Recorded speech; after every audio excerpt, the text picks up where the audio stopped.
हे all, कैसे हैं आप लोग। मैं हूं श्रेया और एक बार फिर आप सभी का जॉब ग्रेड आईएएस पर स्वागत है। आज हम बात करने वाले हैं तमिलनाडु की एक नई चाल के बारे में। हाँ जी साथियों, हम बात करेंगे तमिलनाडु की नई शिक्षा नीति के बारे में। आपको ध्यान होगा पिछले कुछ समय से लगभग 6 महीने से तमिलनाडु में नई शिक्षा नीति को लेकर घमासान बना हुआ था।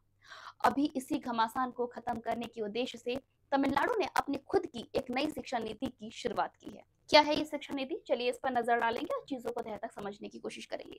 तमिलनाडु राज्य की नई शिक्षा नीति आ चुकी है, जो कि सीधे तौर पर एनईपी 2020 के लिए एक जवाब है। क्या कहता है ये 2025 का तमिलनाडु स्टेट की एजुकेशन पॉलिसी, जो कि नेशनल एजुकेशन पॉलिसी के रिप्लेसमेंट के तौर पर देखी जा रही है। असल में साथियों, तमिलनाडु ने अपने राज्य में अभी स्टेट वाइज एक नई शिक्षा नीति की शुरुआत की है, जिसका नाम रखा गया है तमिलनाडु स्टेट एजुकेशन पॉलिसी 2025।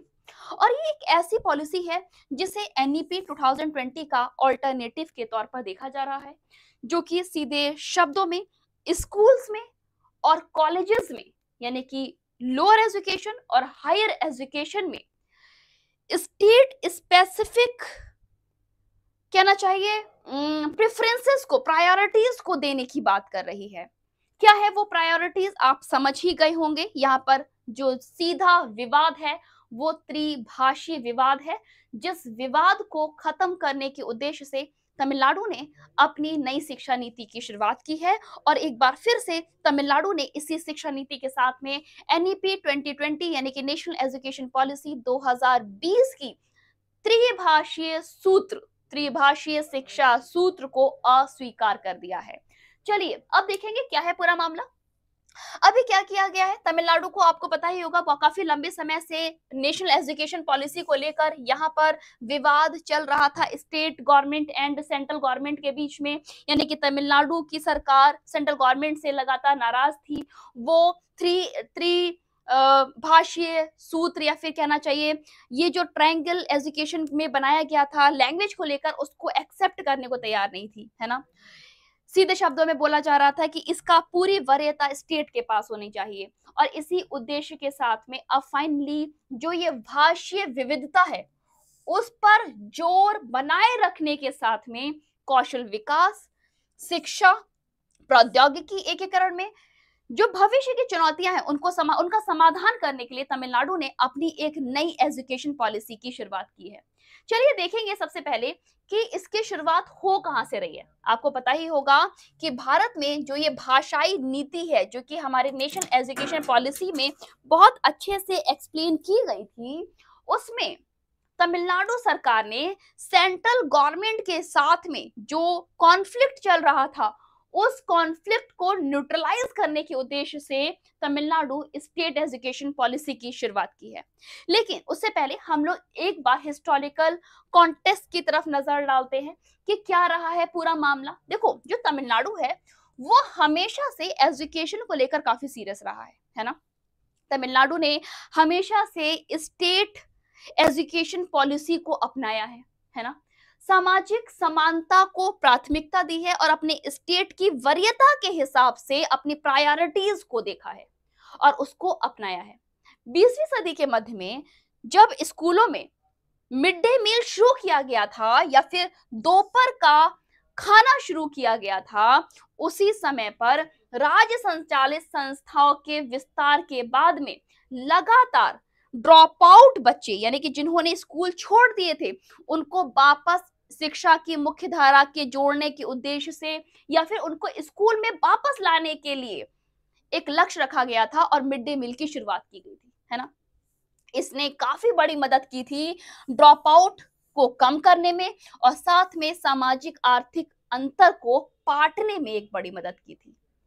चलिए अब हम बात करते हैं कि रिसेंट में जो तमिलनाडु सरकार है जिसने अपने स्टेट की नेशनल स्टेट एजुकेशन पॉलिसी की शुरुआत की है, इसमें क्या पॉइंटर्स हैं जो कि आपको पता होने चाहिए।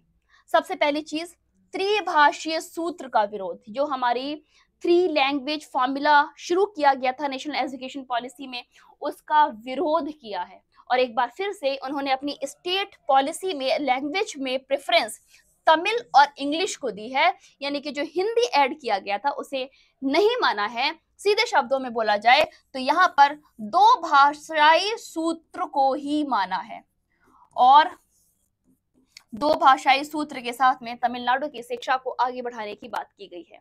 वहीं पर जो मेडिकल के लिए नीट का पेपर होता है उसका विरोध किया है ना। ग्रामीण लोग, जितने भी गांव के लोग हैं, जितने भी आर्थिक रूप से पिछड़े लोग हैं, सीधे तौर पे तमिलनाडु ने कहा है कि जो नीट का पेपर है ये उन लोगों के लिए, उन बैकवर्ड स्टूडेंट को काफी ड्रेन कर रहा है, काफी नुकसान पहुंचा रहा है। वहीं पर अगर हम स्कूल की बात करें, हायर एजुकेशन की बात करें, तो सकल नामांकन अनुपात बनाए रखने में भी ये मदद करेगा। क्या है इनकी शिक्षा नीति, चलिए नजर डालते हैं। एससीपी 2020 का जो मसौदा है वो क्या बता रहा है, उच्च स्तरीय विशेषज्ञ समिति के द्वारा तैयार किया गया है, जिसमें अध्यक्षता की थी दिल्ली के उच्च न्यायालय के पूर्व मुख्य न्यायाधीश न्यायमूर्ति डी मेरुगेसन की, है ना। ये इसके लीडर थे जब ये बनाई जा रही थी। शिक्षक थे कुछ बच्चे, कुछ नागरिक, कुछ समाज के विशेषज्ञों के साथ परामर्श किया गया और उसके बाद राज्य शिक्षा नीति तमिलनाडु के लिए बनाई गई है। वहीं पर अगर हम बात करें इक्विटी के बारे में और इंक्लूसिविटी के बारे में, जेंडर के बारे में, लिंग के बारे में, सोशल इकोनॉमिक स्टेटस के बारे में, इन सभी को एक पैरेलल बैकग्राउंड पर लाने के उद्देश्य से इस एससीपी 2025 की शुरुआत की गई है। साथ में स्टेट ऑटोनॉमी को बनाए रखने का भी उद्देश्य रखा गया है। तमिलनाडु अपनी सामाजिक संस्कृति को लेकर, अपनी आर्थिक आवश्यकताओं के उद्देश्य से इस एससीपी 25 को लेकर आया है, जिससे कि जितने भी लोग तमिलनाडु के हैं, चाहे वो आर्थिक रूप से पिछड़े हुए हैं या फिर आर्थिक रूप से आगे हैं, उन सभी को एक पैरेलल तौर पर लाया जा सके और शिक्षा को पूरा कराया जा सके। एससीपी 2025 का उद्देश्य रोजगार की तैयारी भी है, यानी कि बच्चों को स्किल्ड बनाना है, ना कि उनको रटन विद्या देना है, जिससे कि उनको बाद में रोजगार दिलाया जा सके। स्कूल एजुकेशन रिफॉर्म कैसे किया जा रहा है? सबसे पहली चीज मैंने आपको बताया ही कि दो भाषीय सूत्र यानी कि तमिल भाषा और अंग्रेजी भाषा को फॉलो किया गया है। एनईपी 2020 का जो सुझाव था 3 लैंग्वेज पॉलिसी का, उसको अस्वीकार कर दिया है, निग्लेक्ट कर दिया गया है। वहीं पर कक्षा 1 से 3 तक जितने भी बच्चे हैं उनके सीखने पर ध्यान देने पर कोशिश की जा रही है। वहीं पर उस समय पर जो बच्चे क्लास 1 से 3 के बीच में, उनका पेपर नहीं लिया जाएगा, उनका टेस्ट नहीं होगा, उनका सिर्फ इवैल्यूएशन किया जाएगा। डिजिटल इंफ्रास्ट्रक्चर की मदद ली जा रही है, जिसके लिए smart classroom, ICT tools, teacher training and digital pedagogy को बढ़ावा दिया जाएगा। सोशल जस्टिस मेजरमेंट की अगर हम बात करें तो बच्चों की बुक्स, बच्चों की ड्रेसेस, मिड डे मील, ये सभी फ्री ऑफ कॉस्ट रहेगा, जिससे कि बच्चों को शिक्षा की मुख्य धारा तक जोड़ा जा सके और ड्रॉप आउट बच्चों को वापस नामांकन कराया जा सके, यानी कि उनको वापस स्कूल की तरफ लाया जा सके। हायर एजुकेशन फ्रेमवर्क में क्या क्या है, चलिए नजर डालते हैं। सबसे पहली चीज, यहाँ पर कैरिकुलम को अलग तरह से डिजाइन किया गया है। क्या देखा गया है? करिकुलम को इस तरह से डिजाइन किया गया है जिससे कि बच्चे वही पढ़े जो कि उनको भविष्य में रोजगार देने में मदद करे। साथ में मल्टीपल एंट्री एग्जिट सिस्टम, यानी कि बच्चों के पढ़ाई रोकने और फिर से शुरू करने के जो विकल्प है उनको भी बढ़ाया गया है, जिससे कि बच्चे अपनी पढ़ाई को जब चाहे तब शुरू कर पाए। हायर एजुकेशन फ्रेमवर्क में रिसर्च एंड इनोवेशन हब की शुरुआत की जा रही है, जिससे कि डोमेस्टिक स्पेसिफिक रिसर्च सेंटर्स को बनाया जाएगा, स्पेशली एग्रीकल्चर के लिए, रिन्यूएबल एनर्जी के लिए और हेल्थ केयर में रिसर्च करने के लिए भारत में खुद के रिसर्च सेंटर होंगे और अपनी रिसर्च को स्वयं के खुद के आत्मनिर्भर देश में किया जाएगा। Opposition to common entrance test की अगर हम बात करें तो यहाँ पर कुछ कॉमन एंट्रेंस टेस्ट भी रखे गए हैं, जिससे कि स्टेट में रिजर्वेशन के थ्रू और जितने भी लोग हैं उनको फेलोशिप दी जा सके और उनकी एजुकेशन को, रिसर्च को आगे बढ़ाया जा सके।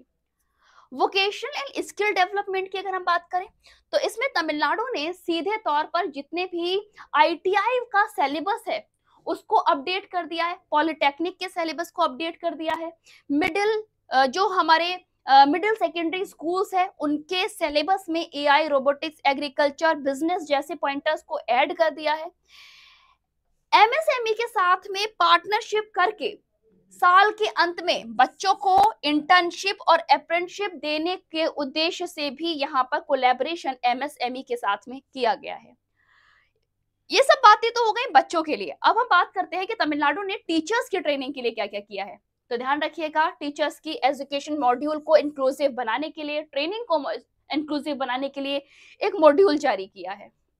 साथ में जो भी शिक्षक को कंटेंट प्रोवाइड किया जा रहा है वो तमिल और अंग्रेजी भाषा में किया जाएगा, चाहे वो ऑनलाइन हो या ऑफलाइन हो। Creation of online teacher resource portal will be in Tamil and English, यानी कि इन दो भाषाओं पर जोर दिया जा रहा है। चलिए आप देखेंगे कि एनईपी 2020 से एसईपी 2025 में डिफरेंस क्या है। बस डिफरेंस इतना है कि त्रिभाषीय सूत्र को एसईपी में फॉलो नहीं किया गया है, नीट का विरोध किया गया है और एक समान राष्ट्रीय ढांचे का विरोध किया गया है। सीधे तौर पर एनईपी के त्रिभाषीय सूत्र का विरोध किया गया है। चलिए अब हम बात करते हैं महत्व और भविष्य के बारे में। ये एसईपी 2025 किस तरह से तमिलनाडु की मदद करने वाला है, भविष्य में ये एक अच्छे तौर पर सामने देखने को मिलने वाला है। देखो, शिक्षा को समवर्ती सूची के विषय में बने रहना चाहिए, इस बात पर जोर देता है एसईपी 2025। और राज्यों को अपने विशिष्ट संदर्भों को संबोधित करने के लिए पर्याप्त अधिकार मिलना चाहिए। ये दो पॉइंटर्स हैं, यानी कि सीधे शब्दों में उन्होंने बोला है कि भाई स्टेट की एजुकेशन को स्टेट के हाथ में रहने दो, सेंट्रल के हाथ में मत लो। यदि सही तरीके से लागू किया गया तो ये नीति न केवल तमिलनाडु को पहचान को बनाने में मजबूती देगी, बल्कि अन्य राज्यों के लिए एक मॉडल के रूप में तमिलनाडु सामने उभर कर आ सकता है। ओके गाइस, तो ये था पूरा टॉपिक जिसमें हम लोगों ने नेशनल एजुकेशन पॉलिसी 2020 के एक नए replacement Tamil Nadu state education policy 2025 के बारे में पढ़ा। आप इसके बारे में क्या सोचते हैं? आपको क्या लगता है कि नेशनल एजुकेशन पॉलिसी 2020 इंपॉर्टेंट थी या फिर एसईपी 2025 जो अभी आई है ये ज्यादा महत्वपूर्ण है? क्या त्रिभाषीय सूत्र लाना अच्छा था या फिर गलत है? आपकी खुद की क्या राय है? कमेंट बॉक्स में जरूर लिखिएगा। इसी के साथ साथियों अभी के लिए बस इतना ही। तब तक stay tuned, stay safe, have a good bye, see you by next video. Thank you all.